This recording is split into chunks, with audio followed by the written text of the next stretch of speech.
Hello dear students, welcome to Doctor Logics. तो आज के इस वीडियो में हम अपना इलेक्ट्रोकेमिकल सेल्स का एक बहुत इंपॉर्टेंट टॉपिक करने वाले हैं, कंसंट्रेशन सेल्स।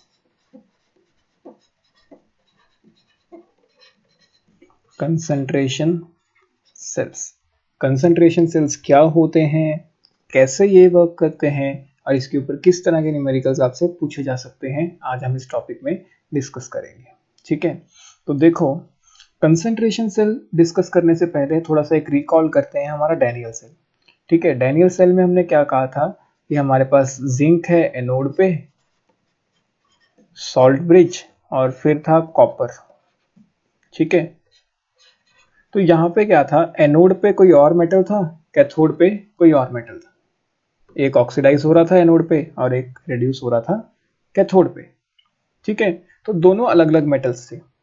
लेकिन अगर मैं दोनों ही मेटल्स को सेम ले लूं, मान लो मैं zinc converting into zinc ion, salt bridge, zinc ion converting into zinc, अगर मैं ये ले लेता हूं तो क्या ये सेल वर्क करेगा? अगर मैं दोनों की कंसंट्रेशन सेम ले लेता हूं, 1 मोलर, तो क्या ये सेल वर्क करेगा? नहीं, नहीं करेगा। क्यों? क्योंकि ई नॉट सेल इसके इसमें कितना आ जाएगा, ई नॉट सेल आएगा E naught cathode minus E naught anode. अब ध्यान से देखो, तो जो कैथोड पे मेटल है वही एनोड पे मेटल है, तो दोनों का एसआरपी तो सेम होगा ना। मतलब कहने का मतलब क्या है मेरा, कि जो E naught zinc ion to zinc है वो तो एक ही वैल्यू है ना, 0.5 ले लो, एज्यूम कर लो 0.5। तो कैथोड के लिए रिडक्शन पोटेंशियल भी 0.5 है और एनोड पे भी तो जिंक ही रिएक्ट कर रहा है, तो जिंक का एसआरपी कितना है, 0.5।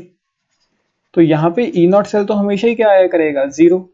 तो मतलब अगर हम एनोड और कैथोड पे सेम मटेरियल लेते हैं, जो रिएक्शन एनोड पे चल रही है उसी की रिवर्स रिएक्शन कैथोड पे कराते हैं, मेटल को चेंज नहीं करते हैं, तब ई नॉट सेल हमेशा जीरो आएगा अगर हम कंसंट्रेशन क्या करें, सेम करें। लेकिन हमने पढ़ा है कि जैसे ही हम कंसंट्रेशन चेंज करते हैं ई नॉट सेल चेंज हो जाता है। नर्म्स इक्वेशन ने हमें बताया कि ई सेल कैसे डिपेंड करता है कंसंट्रेशन पे। तो इसका मतलब अगर मैं कंसंट्रेशन सेम ना रखूं तो शायद ये सेल काम कर सकता है। ठीक है, तो इसका मतलब अगर मैं इसकी जगह एक की कंसंट्रेशन रख लूं एक्स मोलर,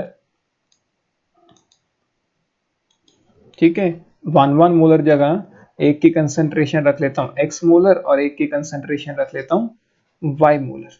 अगर मैं कुछ ऐसा कर दूं तो ये सेल काम कर सकता है। क्यों? क्योंकि इसका ई सेल अब कुछ और होगा, इसका ई सेल अब कुछ और होगा, क्योंकि कंसंट्रेशन अलग अलग है। कंसंट्रेशन जैसी आएगी तो नन्स इक्वेशन लग जाएगी, तो कभी भी नेट ई सेल जीरो नहीं आ सकता, क्योंकि दोनों वैल्यूज अलग अलग आ रही हैं, तो सेल स्पॉन्टेनियस हो जाएगा। ठीक है, तो ऐसे सेल्स को हम बोलते हैं कंसंट्रेशन सेल्स। पहचान क्या है इनकी, दोनों जगह एनोड और कैथोड पे सेम ही चीज रिएक्ट कर रही है, यहाँ पे भी जिंक आयन की ऑक्सीडेशन हो रही है, वहां पे जिंक आयन की रिडक्शन हो रही है, चीज सेम है, बस दोनों की कंसंट्रेशन क्या कर रही है, वेरी कर रही है।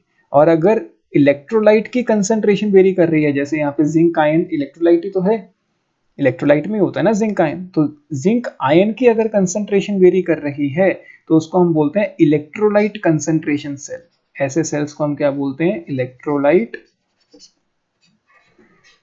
Concentration cell.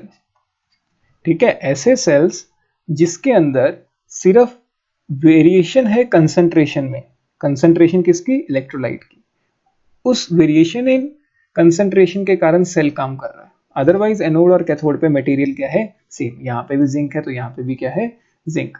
अगर आपको सेम मटेरियल दिख जाता है तो मतलब वो कंसंट्रेशन सेल का क्वेश्चन है।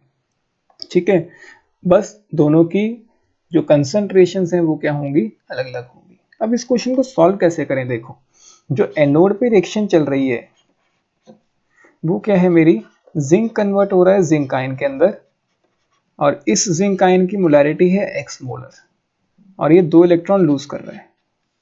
अगर मैं कैथोड पे बात करूं, कैथोड पे मेरी रिएक्शन क्या चल रही है, मेरे पास जिंक आयन है जिसकी कंसंट्रेशन है वाई मोलर, वो 2 इलेक्ट्रॉन गेन कर रहा है और क्या बना रहा है, जिंक।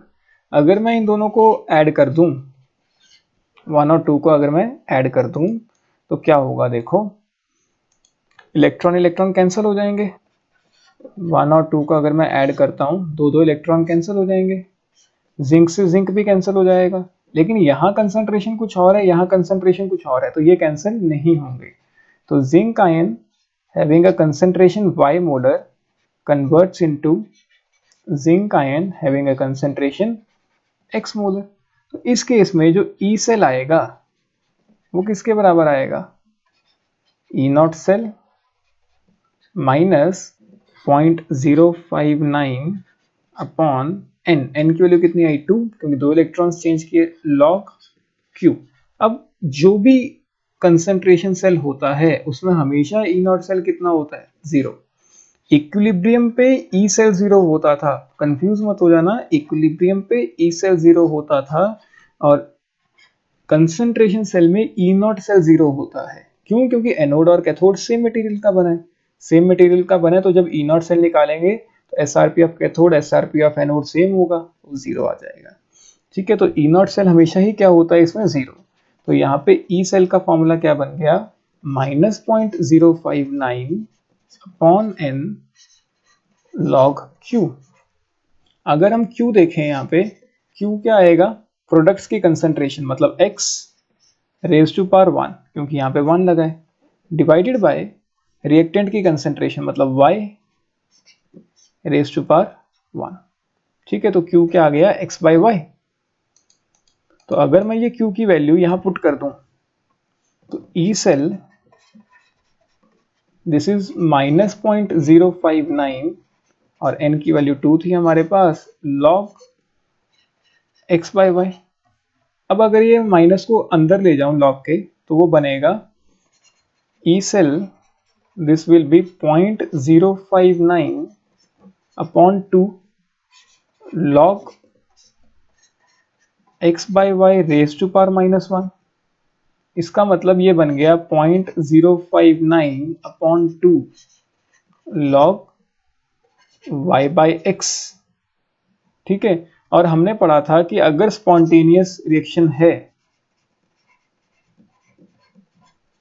तो ई सेल बड़ा होना चाहिए 0 से, और अगर ई सेल बड़ा है 0 से तो इसका मतलब log y by x positive होना चाहिए, क्योंकि ये तो पहले से पॉजिटिव है, तो y बाई एक्स अगर पॉजिटिव होगा तभी ई सेल ग्रेटर देन 0 आएगा। और log y by x positive कब होगा, जब y ग्रेटर देन x होगा। तो मतलब ये सेल तभी काम करेगा जब y की वैल्यू x से बड़ी होगी। समझ आया, मतलब कंसंट्रेशन जो y मोलर वाली कंसंट्रेशन है उसको ज्यादा होना पड़ेगा as compare to x molar वाली कंसंट्रेशन, तभी ये सेल क्या होगा, स्पॉन्टेनियस होगा। ठीक है, तो ये हमारी एक छोटी सी डेरिवेशन है। कोई डाउट इसके अंदर? कंसंट्रेशन सेल समझ आ गया ना कि क्या है, जब दोनों जगह एनोड और कैथोड पे एलिमेंट सेम है, बस उन दोनों एलिमेंट्स में जो इलेक्ट्रोलाइट हम यूज करते हैं उसकी कंसंट्रेशन में वेरिएशन है, उसको हम बोलते हैं इलेक्ट्रोलाइट कंसंट्रेशन सेल। दो तरह के कंसंट्रेशन सेल्स होते हैं, एक इलेक्ट्रोलाइट और एक इलेक्ट्रोड। तो ये है हमारा इलेक्ट्रोलाइट कंसंट्रेशन सेल, क्योंकि हमने इलेक्ट्रोलाइट की कंसंट्रेशन चेंज की है। ठीक है, तो अगला हमारा है इलेक्ट्रोड कंसंट्रेशन सेल। ठीक है, जो second type of concentration cell है हमारे पास वो है इलेक्ट्रोड कंसंट्रेशन सेल। ठीक है, इलेक्ट्रोड कंसंट्रेशन सेल हमारे पास क्या होता है, एक ऐसा सेल जहां पे हम इलेक्ट्रोड पे जो गैस पास करते हैं उसका प्रेशर वेरी कर देते हैं। ठीक है, इलेक्ट्रोलाइट कंसंट्रेशन सेल में हम इलेक्ट्रोलाइट की कंसंट्रेशन चेंज करते हैं, इलेक्ट्रोड कंसंट्रेशन सेल में हम इलेक्ट्रोड पे जो गैस पास करते हैं उसका प्रेशर चेंज कर देते हैं। जैसे हमारे पास हाइड्रोजन इलेक्ट्रोड था, SHE होता था, SHE में रिएक्शन क्या थी, H plus converting into H2। H plus हमारे पास कैसा होता था, एक्वस, और H2 कैसा होता था, गैस। ठीक है, और इसका प्रेशर होता था 1 बार और इसकी कंसंट्रेशन होती थी 1 मोलर। ठीक है, मैं ऐसा करता हूं, एक सेल बनाता हूं जिसमें सिर्फ हाइड्रोजन इलेक्ट्रोड ही है, मतलब एनोड पे भी हाइड्रोजन इलेक्ट्रोड है और कैथोड पे भी हाइड्रोजन इलेक्ट्रोड है। एनोड पे ऑक्सीडेशन होती है तो ऑक्सीडेशन के लिए मैं इसको ऐसे लिखता हूँ, सिखाया था आपको। अब यहाँ पे प्रेशर चेंज कर देते हैं, इसका प्रेशर P1 रखा, लेकिन जो इलेक्ट्रोलाइट है उसकी कंसंट्रेशन सेम रखी। कैथोड पे भी SHE लिया, SHE लिया मतलब रिएक्शन सेम ऐसे होगी, ठीक है। कंसंट्रेशन सेम है लेकिन जो प्रेशर ऑफ गैस है उसको वेरी कर दिया। तो ऐसे सेल को मैं बोलता हूं electrode concentration cell. Electrode concentration cell. कैसे पता चला कि इलेक्ट्रोड कंसंट्रेशन सेल है? पहले तो एनोड और कैथोड पे सेम तरह की रिएक्शन हो रही है, हाइड्रोजन हाइड्रोजन ही दिख रहा है। तो जैसे ही हाइड्रोजन हाइड्रोजन दिख रहा है मुझे समझ आ गया कि ये इलेक्ट्रोड कंसंट्रेशन सेल है। फिर मैंने देखा कि क्या मैंने इलेक्ट्रोलाइट की कंसंट्रेशन चेंज की? नहीं, इलेक्ट्रोलाइट की कंसंट्रेशन तो दोनों जगह क्या है, 1 मोलर। लेकिन मैंने प्रेशर चेंज किया, यहाँ P1 है, यहाँ कितना है P2। क्योंकि प्रेशर चेंज किया है तो ये कौन सा सेल है, इलेक्ट्रोड कंसंट्रेशन सेल। तो अब इसकी भी रिएक्शंस लिखो, देखो एनोड पे जो रिएक्शन होगी वो क्या होगी, H2 at a pressure P1 converting into H+। अगर आप इसको बैलेंस करोगे तो यही रिएक्शन बनेगी। और जो कैथोड पे रिएक्शन हो रही होगी वो क्या हो रही होगी, देखो 2 मोल्स ऑफ H+, ठीक है, plus 2 electron converting into H2 gas at a pressure P2। अगर इस H+ की कंसंट्रेशन 1 मोलर है तो इस H+ की कंसंट्रेशन भी 1 मोलर है, ठीक है, विदाउट। अगर मैं इन दोनों को ऐड कर दूं, देखो 1 और 2 को ऐड कर दूं, ये इक्वेशन नंबर 1, ये इक्वेशन नंबर 2। मैं क्या कर रहा हूं, फर्स्ट और सेकंड को ऐड कर रहा हूं। तो H+ से H+ कैंसिल हो गया, इलेक्ट्रॉन से इलेक्ट्रॉन कैंसिल हो गए, तो बचा क्या, H2 at a pressure P1 converts into H2 at a pressure P2।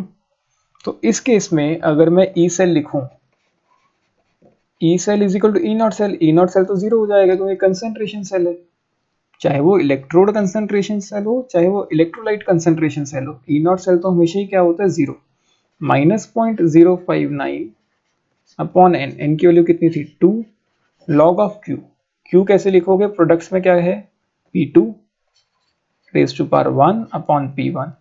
फिर से अगर मैं माइनस को अंदर ले जाऊं तो ये बनेगा E cell is equal to 0.059 upon 2 log P1 by P2। मतलब इस केस में अगर मैं चाहता हूं कि E सेल ग्रेटर देन 0 आए तो P1 को बड़ा होना पड़ेगा एज कंपेयर टू P2। तो स्पॉन्टेनिटी की कंडीशन क्या है, P1 must be greater than P2। ये चीजें आपको याद नहीं रखनी है, मैं आपको सिखा रहा हूँ कि कैसे ड्राइव करना है। हो सकता है कि क्वेश्चन में कंडीशंस चेंज कर दे तो आपको वहां पे डेरिवेशन ये आनी चाहिए। तो आप ये समझो कि ये डेरिवेशन हमने की कैसे है, कोई एंड रिजल्ट आपको यहाँ पे याद नहीं करना है, ठीक है।